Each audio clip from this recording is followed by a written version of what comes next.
My name is Elena Vance. I'm 49 years old, and today I became the general erased from my own father's headstone.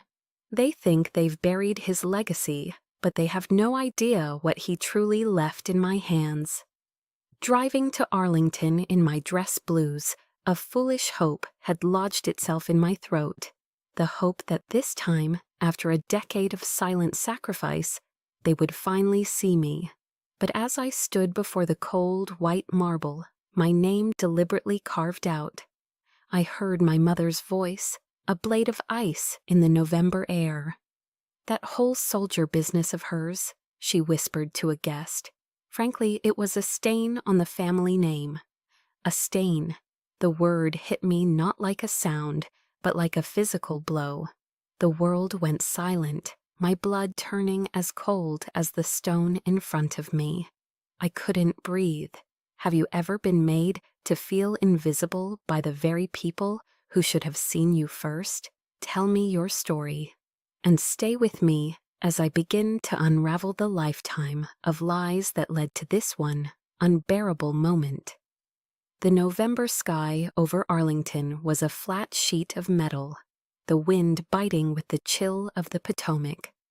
As the initial shock subsided, my training took over, encasing the raw wound in ice. I stood apart from the crowd, a solitary figure in a sea of decorated uniforms and dark, expensive wool coats. My own dress blues were bare, my highest commendations locked away in classified files, my service a ghost story whispered only in the halls of the Pentagon. In front of me, my family, the powerful Vance dynasty of Washington, D.C., played their parts to perfection. My brother, Senator Michael Vance, delivered the eulogy. His voice, practiced for the Senate floor, resonated with a flawless performance of grief.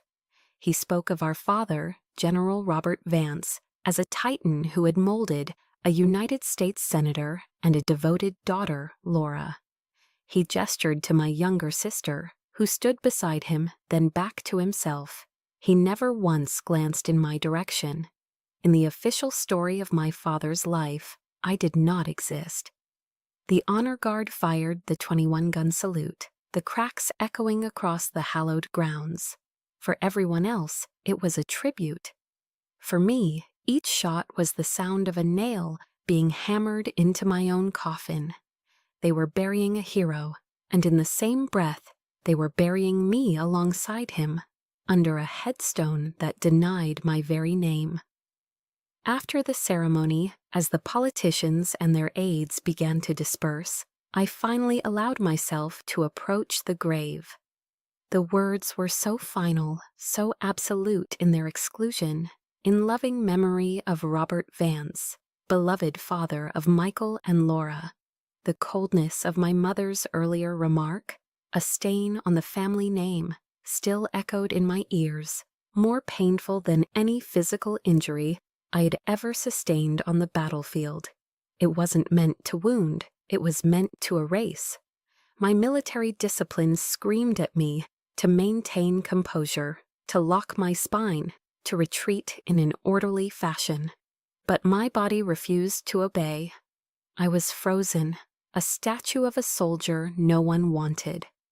Just as I was about to turn and dissolve back into the shadows, a voice cut through the muted conversations like a signal flare. It was sharp, disciplined, and utterly familiar. "Lieutenant General Elena Vance is present." Major Eva Rostova, my former aide-de-camp, stood at perfect attention. Her gaze fixed forward, her voice ringing with the authority of military protocol.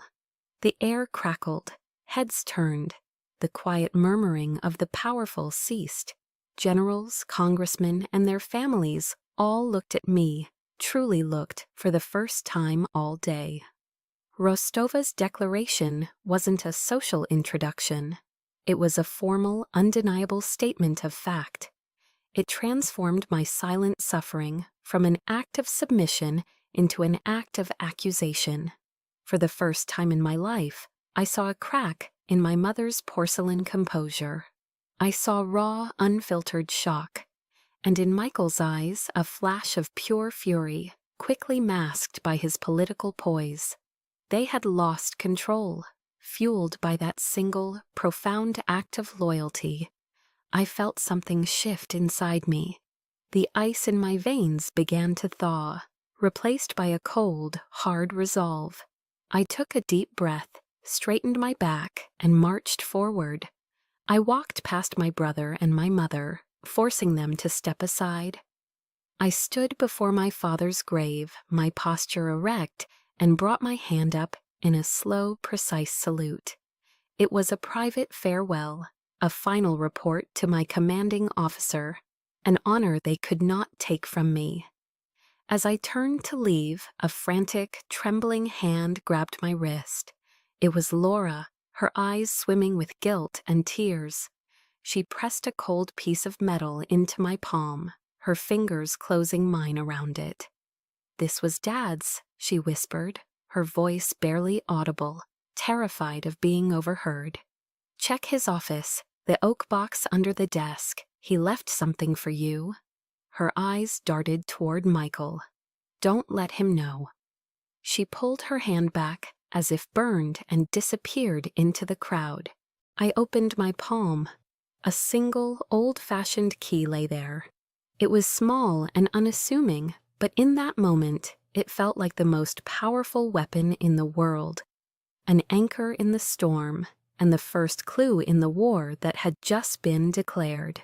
The key Laura had given me felt heavy in my pocket, a small weight of truth in a world of suffocating lies. The Vance residence in Georgetown greeted me not as a home, but as a museum to a life I was never truly a part of. The air was thick with the sterile scent of lemon polish and the funereal perfume of white lilies, a combination my mother Cynthia favored. It was the smell of flawless presentation, of deep-seated rot hidden beneath a perfect gleaming surface. Ignoring the grand staircase and the portraits of my ancestors, staring down with cold, judging eyes, I walked straight to my father's study. I hadn't been allowed in here since I was a teenager, after I'd announced my intention to apply to West Point. Mother had called it a vulgar ambition and declared the study off-limits, as if my mere presence would contaminate this masculine sanctuary of power. The old key turned in the lock with a quiet, satisfying click. The heavy oak door swung inward, releasing a breath of time held captive. The air inside was different. It smelled of my father, of old leather from his armchair, of aging paper from his countless books, of the faint, sweet aroma of the pipe tobacco he'd secretly smoke when he thought no one was looking. On the walls hung maps of campaigns I had only read about in classified briefings. Photos of him with presidents, with world leaders, with men whose names were etched into the bedrock of American history. This room was his soul. It was a world my mother, with her society galas, and my brother, with his political maneuvering, could never truly enter. It was also the world they had worked so hard to keep me from. I got down on my knees, the disciplined movement of a soldier, and reached under the massive mahogany desk. My fingers brushed against the cool, familiar grain of the oak box Laura had mentioned.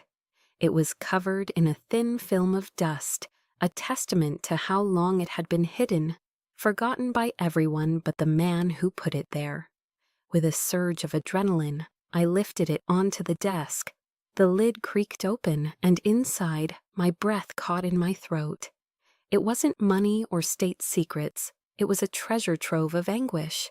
Dozens of letters, handwritten on his personal stationery, were bundled neatly with a simple string. They were all addressed to me, letters written over a decade, but never sent. My hands trembled as I untied the string and picked up the first one. His familiar, strong handwriting blurred through the tears that instantly welled in my eyes. He wrote about his pride, a quiet, profound pride he was never allowed to express. One letter, dated 3 years ago, made a single tear fall and splash onto the yellowed page.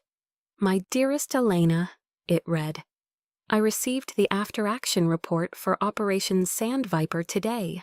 I knew it was you. The sheer audacity of that flanking maneuver, the precision of the strike. It had your signature all over it. I wanted to call you, to hear your voice. But your mother insisted. She said a father's sentimentality is a weakness a soldier cannot afford, and that I would only distract you from your duty."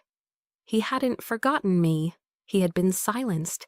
The pain of that realization was sharp, a different kind of wound from the public humiliation at the cemetery. This was the agony of a love that had been there all along, but had been intercepted, censored by the very woman who should have nurtured it. My mind plunged back to a Christmas morning years ago. We were all gathered by the massive stone fireplace, the fire crackling merrily, a picture-perfect family scene. Michael, home from Harvard Law, was presented with our grandfather's Patek Philippe watch. "This," my father had said, his voice full of gravity, "is for the head of the next generation." Then it was my turn. I had just returned from a brutal training exercise in the Mojave Desert, my muscles still aching. My mother handed me a crisp envelope. Inside was a check. "Buy yourself something feminine, dear," she'd said with a brittle smile. "You can't wear those dreadful combat boots forever." I remember looking at the gleaming, intricate watch on Michael's wrist, a symbol of legacy and belonging, and then at the cold, impersonal check in my hand. He was given a heritage. I was given a transaction, a way to keep me placated and at a distance. I was a warrior who bled for our country, but in their eyes I was not an heir. Shaking myself from the memory, my gaze swept across my father's bookshelf, a library of military history and political biography. My eyes landed on a worn, leather-bound collection of the works of Abraham Lincoln, its spine softened from countless readings. My father had revered Lincoln. He'd once told me, in a rare moment of shared quiet, "Almost all men can stand adversity, but if you want to test a man's character, give him power." He had been talking about Michael, I realized now. He had seen the rot setting in long ago. My fingers traced another quote he had underlined in the book, a quote that now felt like a direct order from the grave. "Character is like a tree, and reputation like its shadow. The shadow is what we think of it. The tree is the real thing." My mother and brother had spent their lives cultivating a reputation, a flawless shadow. But I, the disinherited daughter, the stain on the family name, had been forged in fire to be the tree. In the hallowed silence of my father's study, surrounded by his unspoken love and his unheeded warnings, a cold, hard certainty took root in my soul. They would not define me by the shadow they cast. I would show them what the real thing was made of. I was still holding one of my father's unsent letters, the paper warm from my touch, when the study door creaked open. The scent of my mother's Chanel No. 5 preceded her, a cloying fragrance that always felt more like armor than perfume. She stood in the doorway, her face a mask of rigid disapproval. "What are you doing in here? This is your father's private space," she said. Her tone wasn't one of a concerned mother, but of a museum curator finding a tourist in a roped-off exhibit. My voice trembled as I held up the letter. "Why?" I asked, the single word loaded with a decade of pain. "Why would you stop him from sending these?" She looked at the letter, then at me, her eyes as cold and hard as diamonds. "Because it was necessary," she stated, as if discussing a business decision. Your career, Elena, was a potential liability. The media attention, the constant risk. It could have destroyed Michael's political career, everything your father and I built. This family needs a unified image, not some rogue hero. She spat the word hero, with a quiet, dismissive venom that cut deeper than any shout. That wasn't protection, I countered, my voice low and guttural. That was abandonment. You took my father from me while he was still alive. She simply shrugged, a small, elegant gesture of complete indifference. You must learn to make sacrifices for the greater good, Elena. It's a lesson you should have learned long ago. After she left, leaving only the scent of her perfume and the chill of her words behind, I sank into my father's leather armchair, feeling utterly defeated. The grief was a physical weight, pressing down on my chest. I mechanically began placing the letters back in the oak box, my hands shaking. That's when my fingers brushed against something different. At the very bottom, beneath the last letter, was an official Department of Defense envelope.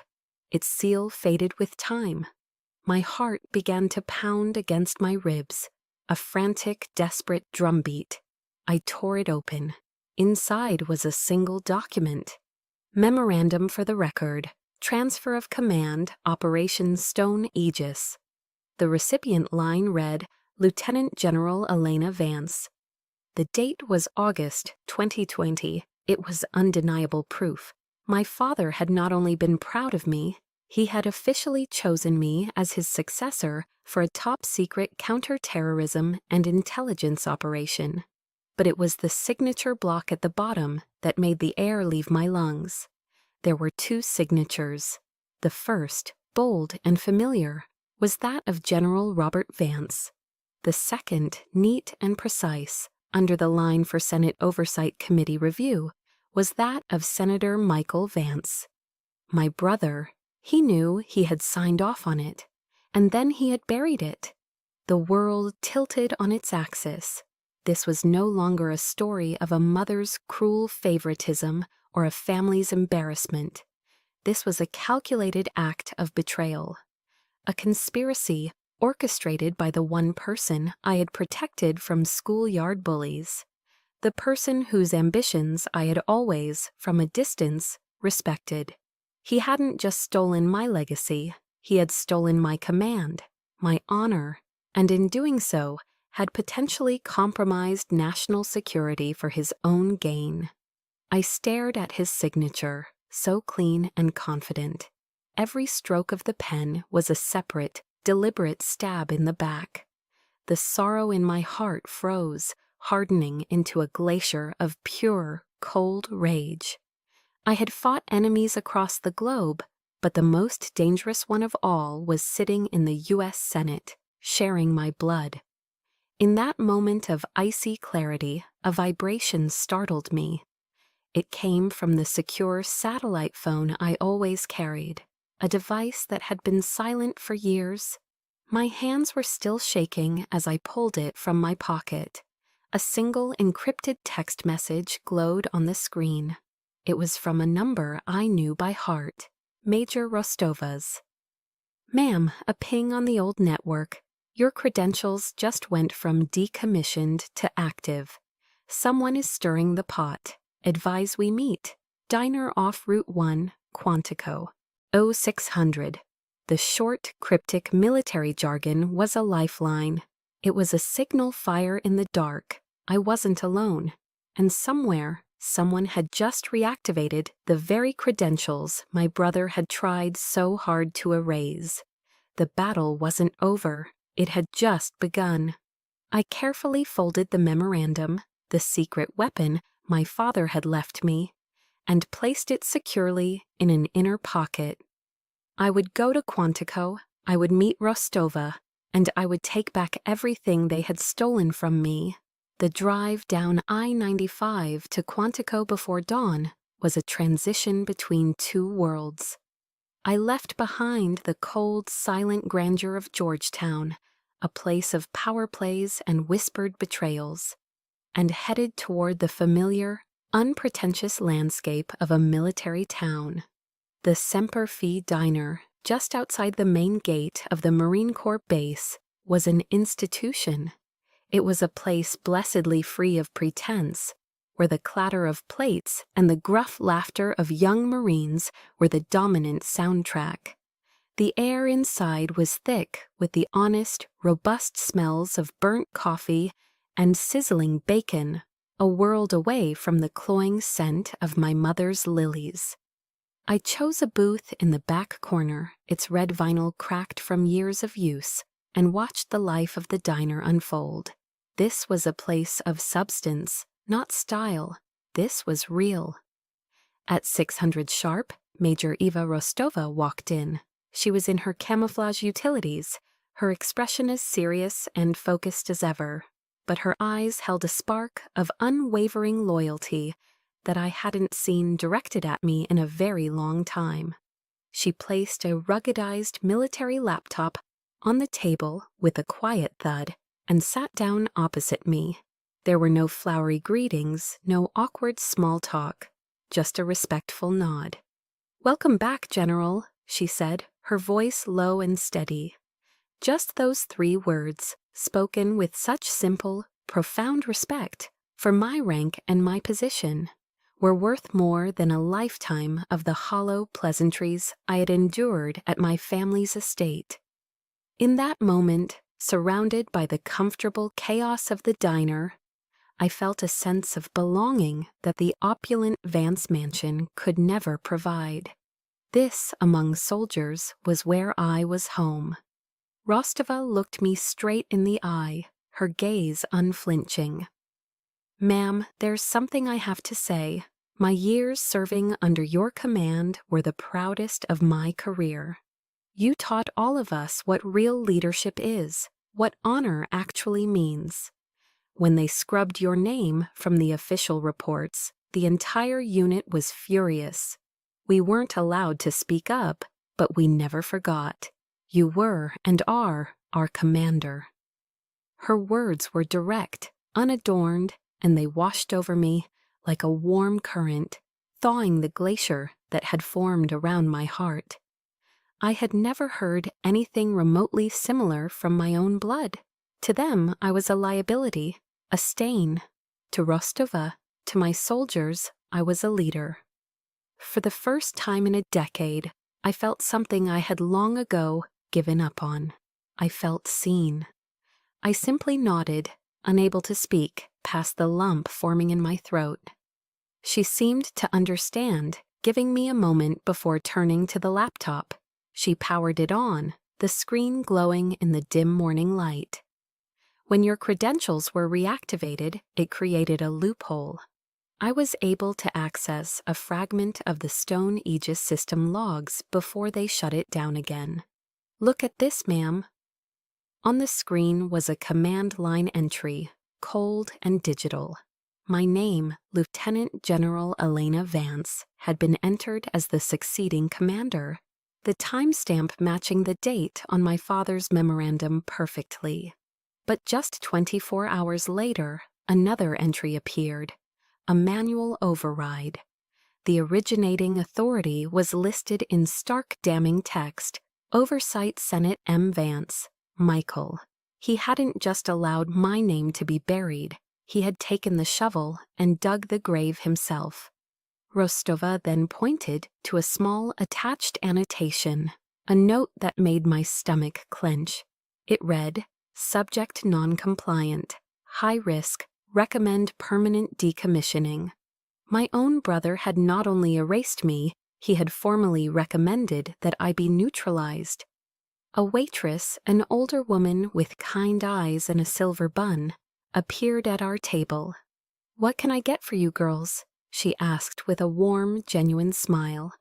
I ordered the classic American breakfast, 2 eggs over easy, bacon and white toast. We ate mostly in silence, but it was a comfortable silence, a silence of shared purpose, not of cold distance. It was the silence of 2 soldiers studying a map before a battle. When the check came, I reached for my wallet, but Rostova's hand covered mine. "I've got this, General," she said firmly. "You took care of us for years. It's our turn now." That small gesture, a simple breakfast paid for by a loyal subordinate, held more genuine care and warmth than all the checks my mother had ever written me. In that greasy spoon diner, over a plate of eggs and bacon, I had my first real family meal in 10 years. As she gathered her things, Rostova paused. That note, decommissioning, it was co-signed by Gunnery Sergeant Leo Nash, your former right-hand man. He took an early medical retirement right after. He's the loose end, ma'am. He's the one Michael had to pay off. She looked at me, her promise clear. "I'll find him, General. Wherever he is, I'll find him." I had traded the Georgetown mansion for a sterile motel room off Route 1, a cheap place smelling faintly of disinfectant and stale smoke. It was here, surrounded by the digital ghosts of Michael's conspiracy on Rostova's laptop screen, that my phone rang. Michael's name flashed on the screen, a name that now felt foreign and hostile. I let it ring twice, a small act of defiance, before answering. "Elena," his voice was sickeningly smooth, the practiced warmth of a politician canvassing for votes. It was the same tone he used when charming donors and kissing babies. "I heard you put on quite a show at Arlington. Mother is very upset. Why are you doing this? We're a family." I said nothing, letting the silence stretch, forcing him to fill the void. The audacity of him invoking the word family after literally erasing me from stone was breathtaking. It was a word he used not as a bond, but as a cage. He continued, undeterred by my silence. "Look, I know you're hurting. Of course you are. But let's be rational. Come home. I can arrange an honorary advisory position at the DoD. A prestigious title, good salary, low stress, something respectable. It's what Dad would have wanted, for us to be united, for you to be taken care of." A wave of nausea rolled over me. He wasn't offering reconciliation, he was offering a bribe, packaged as concern. A comfortable, gilded cage to keep me silent and sidelined. A pension for my erased career. "I don't need your pity, Michael," I said, my voice colder than I intended. "I need the truth." He laughed, a dry, humorless sound that scraped against my ear. "The truth? Dear sister, in this city, the truth is whatever those in power decide it is. And you are not in power." He hung up. The call left a bitter taste in my mouth, but it also crystallized my resolve into something hard and sharp. If Michael thought a cushy desk job could buy my silence, he had severely underestimated the sister he'd spent a lifetime ignoring. "He's scared," Rostova said, looking up from her laptop, her expression grim. "And we're about to find out why." We dug deeper, following the scent of money. Rostova's fingers flew across the keyboard, her intelligence tradecraft a thing of beauty. We focused on a political action committee he'd established, the Vance Foundation for Veterans. On the surface, it was a noble cause, its website filled with pictures of Michael, shaking hands with wounded warriors. But when Rostova bypassed the firewalls and cracked the encrypted ledgers, the noble facade crumbled. Millions of dollars, donated in good faith by patriotic Americans, were being systematically funneled from the pass into an offshore shell corporation with a deliberately untraceable name. The authorizing signature on every single transfer was Michael Vance. Rostova cross-referenced the dates of the transactions against personnel files. "General, look at this." She pointed to a massive transfer over $2 million. "This transaction is dated the exact day Gunnery Sergeant Leo Nash took his sudden medical retirement and vanished. Nash, my former right hand, the man who knew the operational details of Stone Aegis better than anyone besides me. The picture was sickeningly clear. Michael hadn't just erased me. He had paid Nash to disappear, buying his silence with money meant for the very veterans our family was supposed to honor. A sharp, authoritative knock on the motel room door startled us both. I opened it to find my mother standing there. I had no idea how she found me. Cynthia Vance stood on the concrete walkway, her tailored designer suit and understated pearls looking absurdly out of place against the backdrop of peeling paint and highway noise. She didn't step inside, just stood at the threshold, as if crossing it would contaminate her Christian Louboutin heels. "Michael told me," she began, her voice tight with controlled fury. "You are making foolish, destructive choices, Elena. You are tearing this family apart." The familiar script of blame began, one I had heard in different forms my whole life. "Do you have any idea what your father sacrificed so Michael could reach his position? The compromises, the alliances, you are spitting on his legacy, all because of your own selfishness." I stared at her, the woman who had birthed me, and felt nothing but a vast, empty chasm between us. "Selfishness?" I echoed. "I only want the honor my father bestowed upon me." She shook her head, a faint, contemptuous smile touching her lips. "Honor? Your honor, Elena, lies in silence and knowing your place. Do not push this any further. You have no idea who you are dealing with." It wasn't advice, it was a threat, delivered with the icy precision of a seasoned Washington player. She turned without another word and walked back to her waiting black town car. The confrontation with my mother confirmed I needed leverage, and I needed it from the inside. I contacted Laura, arranging a meeting at a quiet, discreet coffee shop in DuPont Circle, far from the watchful eyes of my brother's staff. Laura looked haggard when she arrived, her eyes puffy and red-rimmed, her hands trembling as she wrapped them around her latte. "I'm so sorry, Elena," she whispered, tears welling up instantly. "I heard them, Mother and Michael. They aren't just trying to keep your career hidden. They're terrified you'll uncover something about Operation Stone Aegis, something about the money." She admitted she had seen Michael take a strange USB drive from Dad's study just days before he passed away, after a heated argument with him. "I think he hid it back in Dad's closet, inside one of his old field jackets. I was too scared to get it myself." "Michael. He scares me now, Elena. He's not the brother we grew up with." Laura's confession, though delivered in fearful whispers, gave me my next objective. This was bigger than my career. It was about corruption and treason, all under the cover of my father's name. I had to get that USB.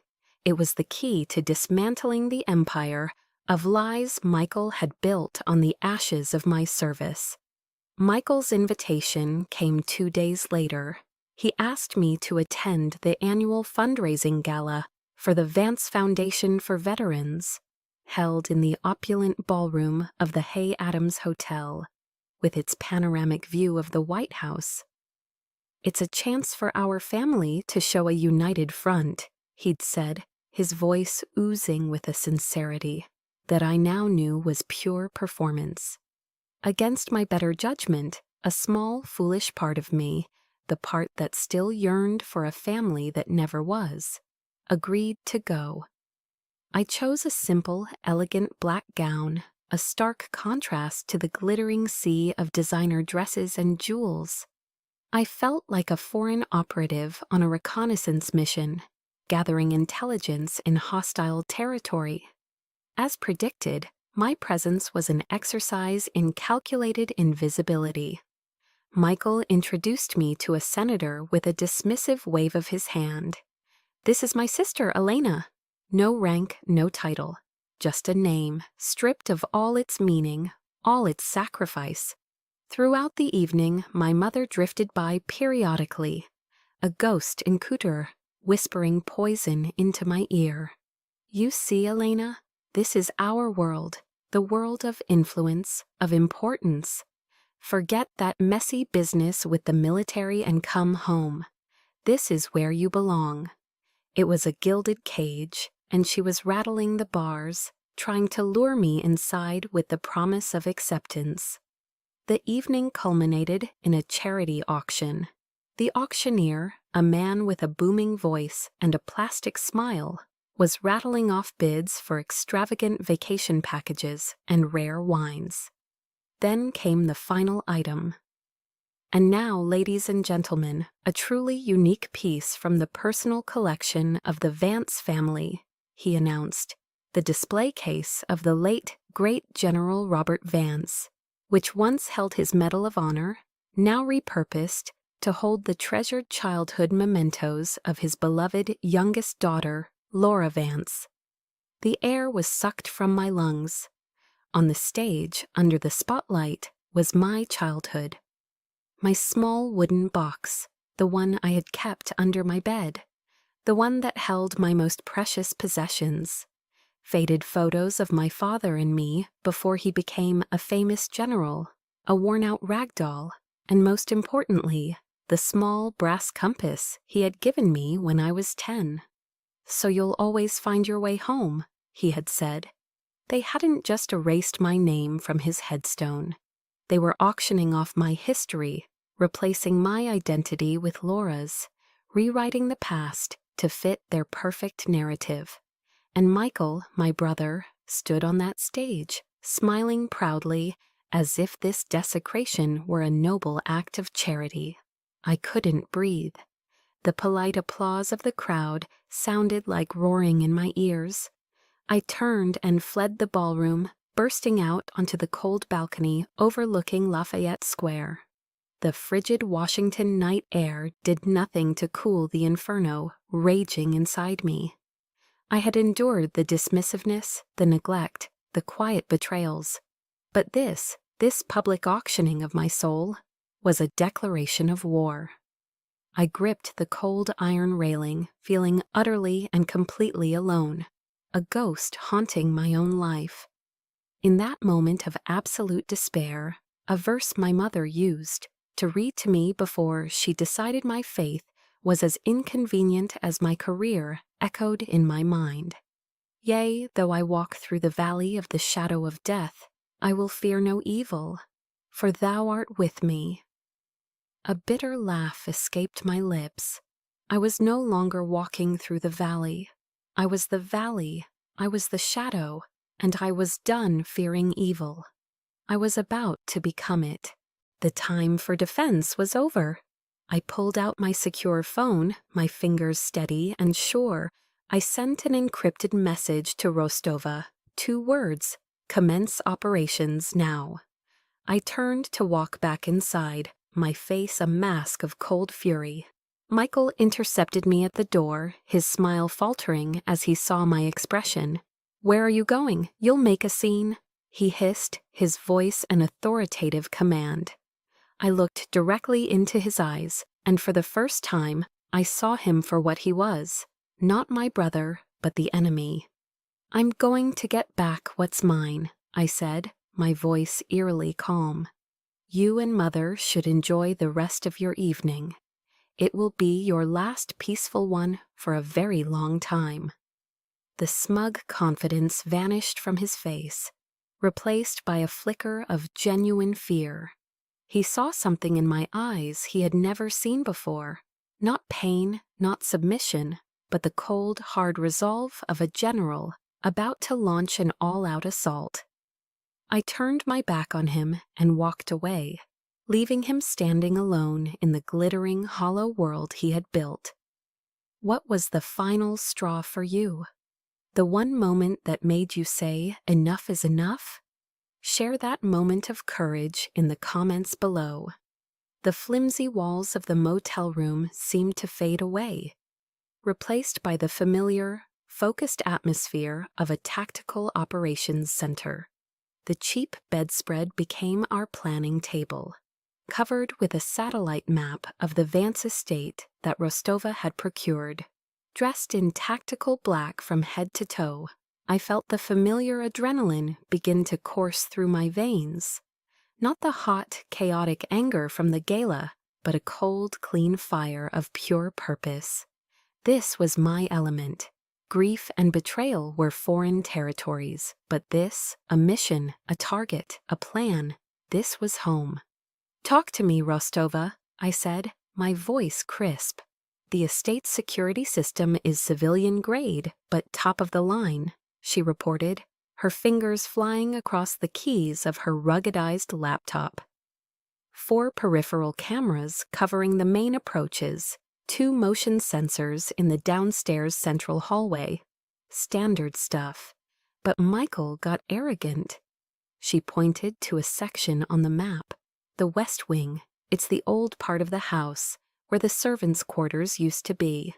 The wiring for the alarm system there is outdated, and there's a single blind spot. A window to an old storage room on the ground floor. He's a senator living in one of the most secure neighborhoods in D.C. The last thing he expects is a Black Ops-style infiltration from his own sister. I nodded, a grim smile touching my lips. I remembered my father quoting General Patton, "Prepare for the unknown by studying how others in the past have coped with the unforeseeable and the unpredictable." Michael had planned for every political contingency, every media attack. He never planned for me. Under the cloak of a moonless D.C. night, I moved through the manicured gardens of my childhood home like a ghost. Every shadow was an ally, every rustle of leaves a potential threat I had already accounted for. Through a small, secure earpiece, Rostova was my eyes and ears. 2 minutes until the private security patrol passes your position. You're clear. I reached the blind spot, the storage room window. A quick, practiced move with a specialized tool, and the lock disengaged with a barely audible click. I slipped inside, landing silently on the dusty floor. The air was thick with the scent of mothballs and forgotten memories. I navigated the darkened hallways, my steps silent on the polished hardwood floors where I once ran as a child. Every creak of the old house was a ghost whispering in my ear. This home, once a symbol of both comfort and pain, was now simply enemy territory, a battlefield. I reached my father's walk-in closet, a space larger than my entire motel room. Laura's tip had been a gamble, but it was the only one I had. I ran my hands through the rows of his old uniforms and tweed jackets, the scent of his cologne still faintly clinging to the fabric. My fingers searched the lining of an old Marine Corps field jacket, one he wore on maneuvers long ago. And then I felt it, a small, hard rectangle sewn deep into an inner pocket, the USB drive. Objective secured. Back in the anonymous safety of the motel, the real battle began. I plugged the USB into Rostova's heavily encrypted laptop. It was a single password-protected file, Contingency V. It took Rostova less than a minute to bypass the encryption. What appeared on the screen was not just a plan, it was a character assassination, drafted with the cold, methodical precision of a corporate takeover. It was Michael's playbook to systematically destroy me. Step 1. Leak falsified psychiatric evaluations to key military contacts, suggesting I suffered from severe, undiagnosed PTSD.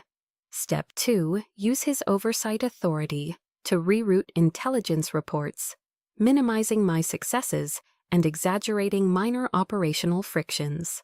Step 3. Formally petition to have me honorably but permanently decommissioned, citing concerns for my mental stability and the integrity of Operation Stone Aegis. But the final page, the final directive, was what made the blood in my veins run cold. It was a single sentence, highlighted in red, a command to an unknown subordinate. Neutralize V before Phase 4 commences. All means necessary. Neutralize. In the world I came from, that word was a chilling euphemism.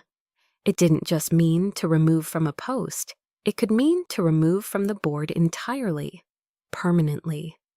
This was no longer just about my career, my honor, or my father's legacy. My brother had, in writing, sanctioned my death. Phase 4, I said, my voice a strained whisper. What is Phase 4, Rostova? Her fingers danced across the keyboard again, her face illuminated by the screen's glow. It's buried deep, ma'am, but I'm getting fragments. It looks like an illicit arms deal. Michael is using the logistics and cover of Stone Aegis to facilitate the sale of advanced weaponry to an unsanctioned foreign power. The money trail from the pack, the shell corporations, it all leads here. He isn't just burying your father's legacy, he's using it as a shield to commit treason. Everything clicked into place. The lies, the money, the secrecy. The reason he couldn't afford to have me in command. But a digital file, no matter how damning, could be dismissed as a fabrication. I needed a human source, a voice of unimpeachable integrity. There's only one person, I said, the decision forming as I spoke. Only one person Dad trusted enough to see the whole picture. I looked at Rostova, my expression hard as steel. Find me Colonel Frank Gallagher, retired. He was my father's best friend, his confidant. Find him now. This battle needed more than a thumb drive. It needed a soul. It needed a voice of truth. The directive I gave Rostova was simple. Find Colonel Frank Gallagher. Within hours, she had a location. He was living off the grid, tucked away in a small log cabin, deep in the Blue Ridge Mountains of Virginia. It was a classic move for a career soldier weary of the world, trading the suffocating politics of Washington for the clean, quiet embrace of nature. The drive took hours, the sleek highways of the D.C. Beltway giving way to winding country roads. The air grew cooler, cleaner, smelling of pine and damp earth, as I climbed higher into the mountains, forests ablaze with the fiery colors of late autumn. The oppressive tension that had coiled in my shoulders for days began to loosen, just slightly. This was a world away from the lies and ambition that had defined my life. I found his cabin exactly as Rostova had described it, a plume of smoke rising from a stone chimney, a clear, fast-running stream nearby. And there, standing midstream in a pair of waders, was Frank Gallagher. His arm moved with the fluid, practiced grace of an expert fly fisherman, casting his line into the churning water. He was my father's closest friend, the man he trusted more than anyone, including his own son. If the truth still existed somewhere on this earth, it was with him. He saw my car pull up and slowly reeled in his line, his movements deliberate and weary. He didn't seem surprised, just resigned. As he trudged out of the water, I saw that the years had been hard on him. His face was a roadmap of worry, his shoulders slumped with a weight that had nothing to do with age. "Elena," he said, his voice raspy, "I've been wondering when you'd find your way up here." Inside his cabin, the air smelled of wood smoke and old books. We sat in worn leather armchairs by a crackling fire, a bottle of fine Kentucky bourbon on the table between us, the same kind he and my father used to share. I laid out the facts, my voice calm and measured, presenting the case as I would in a briefing. He listened in silence, staring into the flames, swirling the amber liquid in his glass. But when I asked him about Stone Aegis, about Michael's involvement, a wall went up. "That's all in the past, Elena," he said, his gaze shifting away from mine. "Your father is gone. Let it rest." A cold knot of despair tightened in my stomach. Not him, not Frank. If even he, the most honorable man I knew besides my father, had chosen silence, then I truly was alone. "Rest?" I shot back, my voice sharp with disbelief. "How can he rest, Frank? They erased my name from his gravestone. They auctioned off my childhood for charity. My brother is using our father's legacy as a cover for treason. That's not rest, that's desecration." My words hung in the air between us. He let out a long, shuddering sigh, the sound of a man defeated. I pressed my advantage, placing the transfer of command memorandum on the table. The one with Michael's signature. Frank stared at it, his knuckles white as he gripped his glass. The wall crumbled. "That son of a bitch," he whispered, the words filled with years of pent-up rage. Finally, he looked at me, his eyes filled with a deep, profound shame. And the story came tumbling out. Years ago, my father's health had begun to fail. In a classified meeting of the Senate Oversight Committee, Michael had shown up, invoking his father's name, claiming to act on his authority. He'd argued that my maverick tendencies and aggressive posture made me a liability. He'd painted a picture of a volatile female general, too emotional to handle the delicate intricacies of stone Aegis. With my father too ill to refute him, Michael had pressured the committee, twisting reports, fabricating concerns, and convincing them that sidelining me was my father's own wish for the stability of the operation. "I fought him on it," Frank said, his voice thick with regret. "I told them it was bullshit. I told them you were the most capable officer we had. But I was just a colonel, Elena. He was a senator. He was the general's son. They listened to him." The pain of his powerlessness was etched on his face. He had been outmaneuvered in a battle of politics, not principles. "I know my word isn't enough to go against a sitting senator," he continued, his resolve hardening. He stood up and walked over to a heavy, old-fashioned safe in the corner of the room. He worked the combination, the clicks of the dial echoing in the quiet cabin. The heavy door swung open, and he reached inside, pulling out a small, unassuming microcassette tape. "Your father knew what Michael was," Frank said, holding the tape as if it were a sacred relic. "He saw the snake in his own house. He suspected Michael would try something like this. Before that meeting, he gave me this recorder." He looked me in the eye. He told me, "Record everything, Frank, just in case the little bastard crosses a line. I've kept it all these years, torn between my loyalty to your father's memory and my fear of what Michael's power could do. I was a coward, Elena. I chose to hide."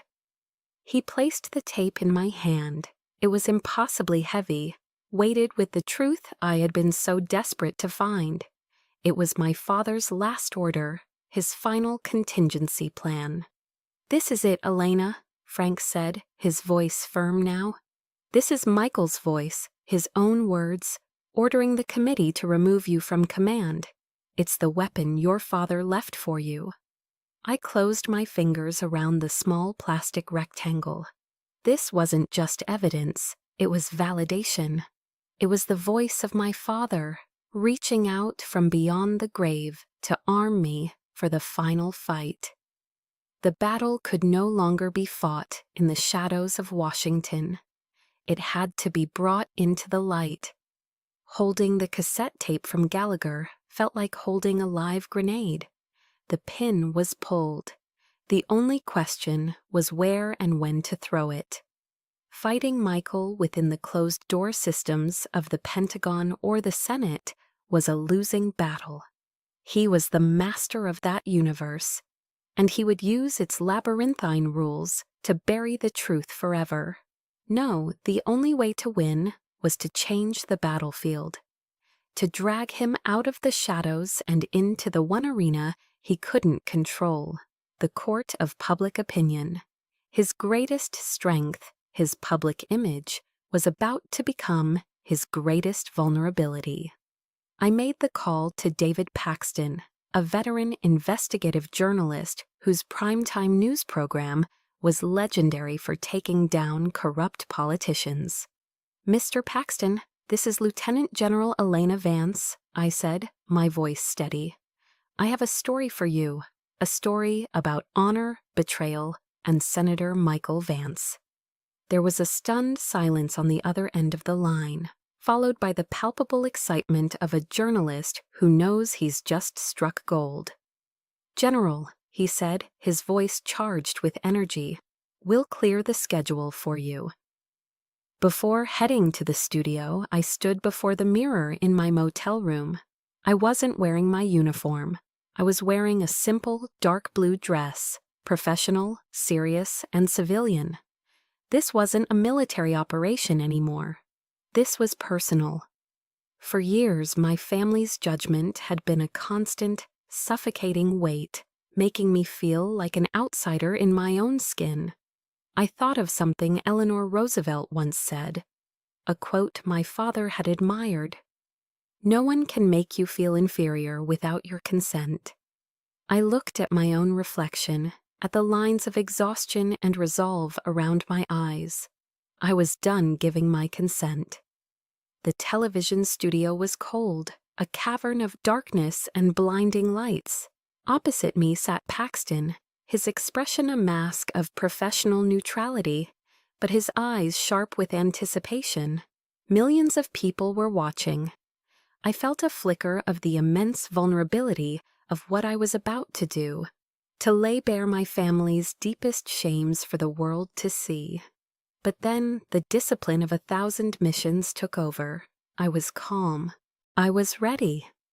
"General Vance," Paxton began, his voice smooth and practiced, "for 10 years you've been a ghost. Where have you been?" I took a breath and looked directly into the camera lens, speaking not just to Paxton, but to every person watching. "I was serving my country in places that don't appear on any map," I said, my tone clear and firm. "And while I was in the dark, my brother, Senator Michael Vance, was waging a different kind of campaign here in Washington. A campaign to methodically erase my name, my service, and my career from history." With the cold precision of an intelligence briefing, I laid out the facts. I spoke of the nameless headstone, the unsent letters, the transfer of command memo my father had signed, and the chilling contents of the USB drive detailing the plan to neutralize me. I presented myself not as a weeping victim, but as a commanding officer reporting a grave injustice. I was not there for pity. I was there for accountability. Paxton, to his credit, pushed back. "General, these are extraordinary accusations. Senator Vance is one of the most respected men on Capitol Hill." "I know," I replied, my voice unwavering, "which is why I didn't come here with just my word." On my signal, Rostova, who stood off camera, handed Paxton a small digital audio player and a set of headphones. "This is a recording of a classified meeting of the Senate Oversight Committee," I said, my gaze fixed on the camera. "On it, you will hear my brother using our father's failing health as an excuse to order my removal from command, citing my instability as a woman in a high-pressure role." A hush fell over the studio. Paxton put on the headphones. I watched his face as he listened. His professional mask slipped. His eyes widened in disbelief, then narrowed in anger. He pulled the headphones off, his face pale with shock. "My God," he whispered, forgetting for a moment that he was on live television. That's his voice." The interview detonated a political firestorm. The network's phone lines lit up. On social media, the hashtag YourVanceTruth exploded. trending worldwide within minutes. News vans swarmed Michael's office on Capitol Hill. My story was no longer a private pain, it was a national scandal. Moments after the broadcast ended, as I was walking off the set, my secure phone vibrated. A new encrypted message from an unknown number. It was 3 words, "They know, help." My blood ran cold. It was Leo Nash. Michael's network was closing in on him. My media assault had cornered the beast, and now it was lashing out, trying to eliminate the last piece of evidence. I hadn't just started a war of words. I had just triggered a race against time. I immediately called Rostova. "Get a location on Nash, now. We're going to get him out." The rescue of Gunnery Sergeant Leo Nash was a swift, silent operation, executed with the precision of a military raid. With the help of Rostova and 2 retired Marine raiders, loyal to my father's memory, we hit the suburban Maryland safe house just after midnight. Michael's hired muscle were amateurs, easily neutralized. We found Nash in the basement, terrified and chain-smoking, his face pale in the light of a single bare bulb. He didn't hesitate. He thrust a heavy-duty external hard drive into my hands. "It's everything," he stammered, his voice hoarse with fear. The original, unredacted logs for Stone Aegis. Every transfer, every illegal order. He doesn't know I kept a triple redundant copy. With the final, irrefutable piece of evidence in my possession, we were ready for the final battle. We were ready for the Senate. The hearing room for the Senate Armed Services Committee was packed. A standing-room-only theater for the final act of the Vance family drama. The air was thick with anticipation. Michael sat at the witness table, looking every bit the composed, wrongfully accused statesman, his lawyers whispering confidently beside him. I walked in and took my place opposite him. That morning, in a quiet ceremony at the Pentagon, the Secretary of Defense had personally pinned every medal I had earned back onto my dress blues uniform. I was no longer a ghost. I was a 3-star general of the United States Marine Corps, and I had come to reclaim my honor. I began my testimony not with accusations, but with the words from my father's last unsent letter, my voice clear and steady. Then, piece by piece, I built my case. The memorandum, the PAC's financial records, the contingency V plan from the USB drive. And finally, the original, untampered logs from Nash's hard drive, displayed on the large screens for all to see. Michael's defense was predictable and slick. He dismissed everything as the vengeful fantasies of a bitter, unstable sister jealous of his success. He painted me as a woman scorned, lashing out at the family that had tried so hard to protect me. But I had saved the kill shot for last. "I request permission to play one final piece of evidence," I said to the committee chairman. A micro-cassette recording provided by Colonel Frank Gallagher. The audio technician hit play, and through the speakers, my brother's voice filled the silent room, arrogant, dismissive, and utterly damning, as he ordered the committee to sideline me, to bury my career, all in the name of political expediency. Michael's confident smirk evaporated, the color drained from his face. It was in that moment of stunned silence, with all eyes locked on my brother, that the final unexpected blow was struck. "Stop it!" A shrill cry came from the audience. My mother, Cynthia, shot to her feet, her composure utterly shattered. "He did it for this family," she shrieked, her voice cracking, trying desperately to defend her favored son, but instead delivering the coup de grace. "He convinced me Alana's record would destroy your father's legacy, that her career was a liability. I agreed to keep her on the outside." her frantic confession hung in the air, a public testament to the entire conspiracy. The room erupted. Michael stared at her, his face a mask of horror.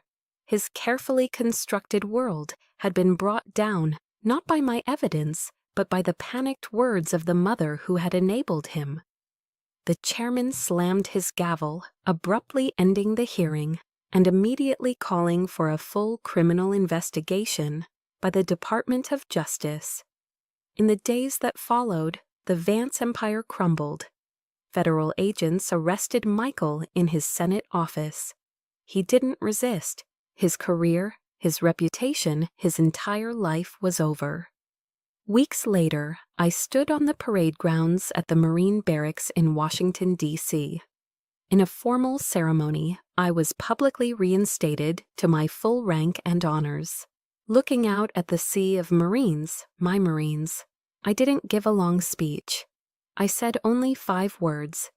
Justice delayed is not justice denied. Rostova, her eyes shining with pride, was the one who personally pinned the 3rd star back onto my collar. Gunnery Sergeant Nash, now a key witness under federal protection, handed me the Distinguished Service Medal I should have received a decade ago. The story concluded as it began in a place of honor, in a quiet corridor of the Pentagon known as the Hall of Heroes. A new photograph was hung. It showed General Robert Vance standing beside his daughter, Lieutenant General Elena Vance. My name was no longer a footnote to be erased. It was a headline. I eventually found my peace, not in Washington, but back in the quiet mountains of Virginia, in a small cabin not far from Frank Gallagher's. I had traded the battlefield for a lecture hall at the Marine Corps War College in Quantico, teaching the next generation about the hardest subject of all, integrity under pressure. One afternoon, a package arrived with no return address. Inside, nestled in tissue paper, was the old wooden box from the auction, filled with my childhood memories. There was no note, but I knew it was from Laura. It wasn't an apology, not yet, but it was a start. It was a silent admission of truth. I held the small brass compass my father had given me so long ago. My battle wasn't for revenge. It was a testament, carved in truth, that history is not written by the loudest voices, but by the one who is left standing at the end. As the Bible says in the book of Proverbs, when justice is done, it brings joy to the righteous but terror to evildoers. In the quiet of the mountains, I finally felt that joy. I had found my way home. Finding my way home wasn't about returning to a place, but to myself. This peace was hard-won, built from the ruins of what I thought was my life. My journey to this quiet place was long, and I know I'm not the only one who's had to fight a battle no one else could see. What has your journey toward peace looked like after the storm? This was my story of finding the truth. If you believe in the power of these stories, of resilience, and of fighting for what's right, then join us for more by following the channel and ensure every one of our stories gets heard.